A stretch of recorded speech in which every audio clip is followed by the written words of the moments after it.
Bismillahirrahmanirrahim. Assalamualaikum warahmatullahi wabarakatuh.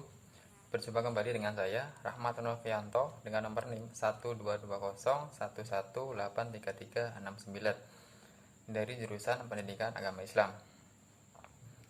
Pada kesempatan kali ini saya akan sedikit menjelaskan materi tentang berbagi infak dan sedekah menurut Al-Quran surat Al-Fajr dari ayat 15 sampai dengan ayat 18 dan juga dari surat Al-Baqarah ayat 254 dan juga ayat 261. Yang pertama yaitu pengertian dari infak. Infak berasal dari kata anfaqo yang fiqo yang mempunyai arti membelanjakan atau membiayai yang berhubungan dengan perintah-perintah Allah, dan menurut Kamus Besar Bahasa Indonesia, infak adalah pemberian atau sumbangan harta dan sebagainya selain zakat wajib untuk kebaikan, sedangkan menurut istilah infak adalah mengeluarkan atau memberikan sebagian dari harta atau pendapatan untuk suatu kepentingan yang diperintahkan dalam ajaran Islam. Di sini disebutkan bahwasanya infak itu adalah suatu pemberian kita kepada orang lain selain dari zakat wajib yang telah ditentukan oleh ajaran Islam. Untuk yang berikutnya adalah pengertian dari sedekah atau yang bisa kita sebut dengan kata sedekah, seperti itu ya. Itu mempunyai arti yaitu mengamalkan atau menginfakkan harta di jalan Allah Subhanahu wa taala. Namun kegiatan ini bukan hanya semata-mata menginfakkan harta di jalan Allah atau menyisihkan sebagian uang kepada fakir miskin, tetapi sedekah juga mencakup segala macam zikir, yaitu tasbih, tahmid, dan juga tahlil, dan segala macam perbuatan baik yang lainnya. Adapun menurut Al-Quran surat Al-Fajr dari ayat 15 sampai dengan ayat 18, yaitu yang bunyinya Bismillahirrahmanirrahim. Fa'ammal insanu idza mabtalahu rabbuhu fa'akramahu wa na'amahu fayaqulu rabbi akraman wa amma idza mabtalahu faqadara alaihi rizqahu fayaqulu rabbi ahanan kalla bal la tukrimunal yatima wala tahadduna ala ta'amil miskin. Itu yang kurang lebih artinya yaitu, adapun manusia apabila Tuhannya mengujinya lalu ia dimuliakannya dan diberikannya kesenangan, maka dia akan berkata, Tuhanku telah memuliakanku. Dan adapun bila Tuhannya mengujinya lalu ia membatasi rezekinya dan dia berkata, Tuhanku telah menghinaku. Sekali-kali tidak demikian. Sebenarnya kamu tidak memuliakan anak yatim dan kamu tidak saling mengajak memberi makan orang miskin. Dari ayat 15 sampai dengan ayat 18 itu mempunyai kandungan ayat, yaitu sebagai berikut. Dari ayat 15 sampai dengan ayat 16 dijelaskan bahwasanya kecenderungan manusia merasa mulia dengan rezeki yang telah diberikan oleh Allah Subhanahu wa taala. Padahal tidaklah demikian. Sesungguhnya harta itu hanyalah sebuah ujian dan cobaan bagi mereka. Dan begitu pula sebaliknya, jika mereka diberikan kesempitan rezeki, mereka menganggap Allah telah menghina mereka. Padahal tidaklah demikian. Sesungguhnya Allah memberi rezeki kepada siapapun, baik yang disukainya maupun yang tidak disukainya. Di sini dijelaskan bahwasanya rezeki yang banyak itu juga bisa disebut dengan suatu ujian atau cobaan ketika kita tidak bisa memanfaatkan rezeki yang telah kita dapatkan. Untuk yang ayat 17 sampai dengan ayat 18 yaitu Allah mengisyaratkan agar manusia memuliakan dan menyayangi anak yatim, memperlakukan mereka dengan baik, dan betapa mulianya orang-orang yang menyayangi anak yatim, kelak mereka akan berdampingan bersama Rasulullah SAW, yang sesuai dengan sabdanya, yaitu yang telah diriwayatkan oleh Bukhari dari Abu Sahal bin Sa'ad, yaitu aku dan orang-orang yang memelihara anak yatim di surga seperti ini.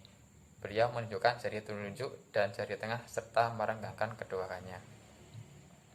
Jadi di sini dijelaskan bahwasanya orang-orang yang mau menyayangi dan memuliakan anak yatim itu kelak akan berdampingan dengan Allah Subhanahu wa taala. Dan di ayat 18 itu memperingatkan agar manusia saling menyeru, saling mengingatkan untuk menyeru memberi makan orang miskin. Orang-orang tidak menyantuni anak yatim dan tidak menyeru memberi makan orang miskin termasuk dari orang yang mendustakan agama. Di sini dijelaskan bahwasanya kita itu harus saling mengingatkan untuk memberi makan atau membantu kepada sesamanya, dan juga selalu menyayangi dan memuliakan anak-anak yatim. Seperti itu. Lanjut kepada surat Al-Baqarah ayat 254, yaitu yang bunyinya Bismillahirrahmanirrahim. Ya ayyuhalladzina amanu anfi'u mimma razaqnakum min qabli an ya'tiya yaumul la bay'un fihi wala khullatu wala syafa'ah wal kafiruna humudz dzalimun. Yaitu yang kurang lebih artinya, wahai orang-orang yang beriman, infakkanlah sebagian dan dari rezekimu yang telah kami berikan kepadamu sebelum datang dari hari ketika tidak ada lagi syafaat. Orang-orang yang kafir itulah yang zalim. Dari ayat 254 itu mempunyai kandungan ayat sebagai berikut, yaitu Allah menyeru kepada orang-orang yang beriman agar menafkahkan hartanya, baik sedekah yang wajib maupun sedekah yang sunnah, dan hendaknya mereka bersegera untuk menafkahkan sebagian rezeki yang telah diberikan oleh mereka daripada Allah Subhanahu wa taala, dan karuniakanlah sebelum datangnya hari kiamat, karena setelah hari kiamat tiba maka seseorang tidak dapat menebus dirinya dengan harta apapun, dan pada saat itu pula tidak ada pertolongan dari siapapun, maupun dari kerabat ataupun dari sahabat, dan bahkan dari keturunan itu pun sendiri.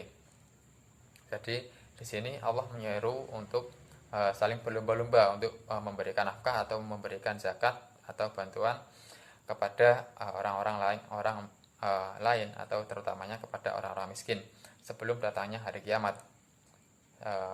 Dan pada hari kiamat tiba itu tidak ada sebuah pengampunan atau sebuah pertolongan dari siapapun kecuali Allah Subhanahu wa taala.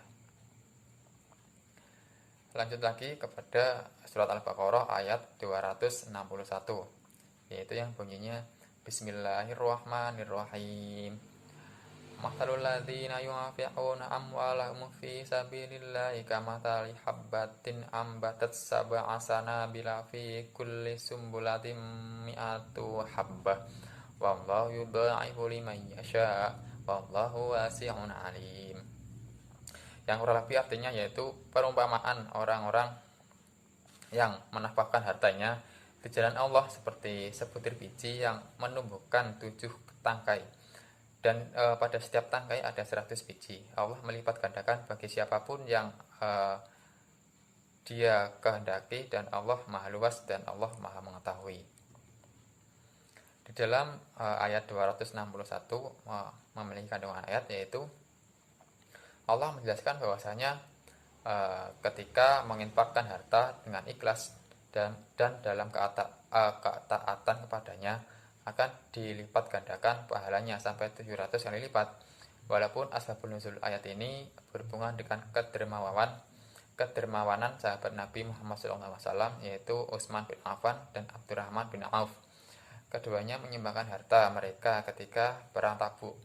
Namun secara umum ayat ini mendorong agar manusia gemar infak dan bersedekah tanpa dibatasi oleh kondisi dan keadaan.